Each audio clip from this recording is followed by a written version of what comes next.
1,09,000 ভোটের ঐতিহাসিক ব্যবধান ভাঙল তৃণমূলের দীর্ঘদিনের দুর্গ ফলতায়, শেষমেশ উড়ল গেরুয়া আবির।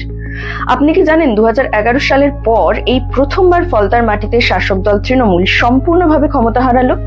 পশ্চিমবঙ্গের রাজনৈতিক ইতিহাসে এমন ওলটপালট ও নজিরবিহীন ঘটনা আগে কখনো ঘটেনি, যা পুরো রাজ্যের রাজনৈতিক সমীকরণকে সম্পূর্ণ বদলে দিল। ভারতের নির্বাচন কমিশন ফলতা বিধানসভা কেন্দ্রের হাই ভোল্টেজ পুনর্নির্বাচনের চূড়ান্ত ও সরকারি ফলাফল ঘোষণা করতেই রাজনৈতিক মহলে তোলপাড় শুরু হয়ে গেছে।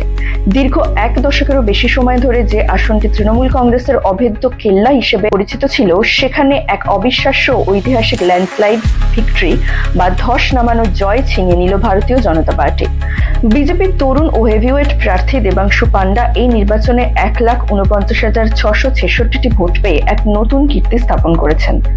পার্সেন্টেজের বিচারে তিনি একাই পেয়েছেন 71.20% ভোট, যা এই রাজ্যের নির্বাচনী ইতিহাসে অন্যতম সর্বোচ্চ। শুধু তাই নয়, নিকটতম প্রতিদ্বন্দ্বীকে তিনি হারিয়েছেন 1,09,021 ভোটের এক বিশাল ও রেকর্ড ব্রেকিং মার্জিনে। এই বিপুল জয়ের সাথে সাথেই পশ্চিমবঙ্গ বিধানসভায় বিজেপির মোট আসন সংখ্যা 1 লাফে বেড়ে দাঁড়ালো 208-এ, যা বিধানসভায় তাদের একচ্ছত্র ও নিরঙ্কুশ সংখ্যাগরিষ্ঠতাকে আরো শক্তিশালী এবং মজবুত করে তুলল। অন্যদিকে নির্বাচনের মূল নাটকীয়তা এবং সবচেয়ে বড় চমক লুকিয়ে রয়েছে শাসক দল তৃণমূল কংগ্রেসের চরম ও শোচনীয় বিপর্যয়ের মধ্যে।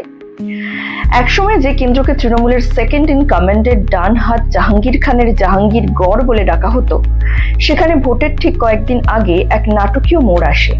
তৃণমূল প্রার্থী জাহাঙ্গীর খান আকস্মিক ও রহস্যজনকভাবে নির্বাচনী লড়াই থেকে সম্পূর্ণ সরে দাঁড়ানোর ঘোষণা করেন। এর ফলে ভোটের ময়দানে তৃণমূলের সম্পূর্ণ সাংগঠনিক কাঠামো তাসের ঘরের মতো ভেঙে পড়ে। শাসক দলের এই ভরাডুবির মাঝেই বাম ও কংগ্রেস নিজেদের ভোট ব্যাংক কিছুটা পুনরুদ্ধার করতে সক্ষম হয়েছে। ভারতের কমিউনিস্ট পার্টি অফ ইন্ডিয়া বা সিপিআইএম প্রার্থী শম্ভুনাথ কুর্মী 40,645টি ভোট পেয়ে এই হাই ভোল্টেজ লড়াইয়ে দ্বিতীয় স্থান অধিকার করেছেন এবং প্রধান বিরোধী মুখ হিসেবে উঠে এসেছেন।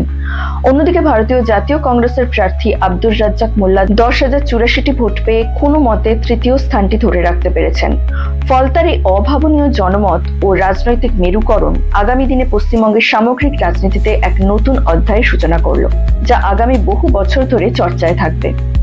আপনার কি মনে হয় তৃণমূলের এই ভরাডুবি কি শুধুই প্রার্থীর সরে দাঁড়ানোর খেসারত, নাকি ফলতার মানুষ এবার সত্যি পরিবর্তন চাইলেন?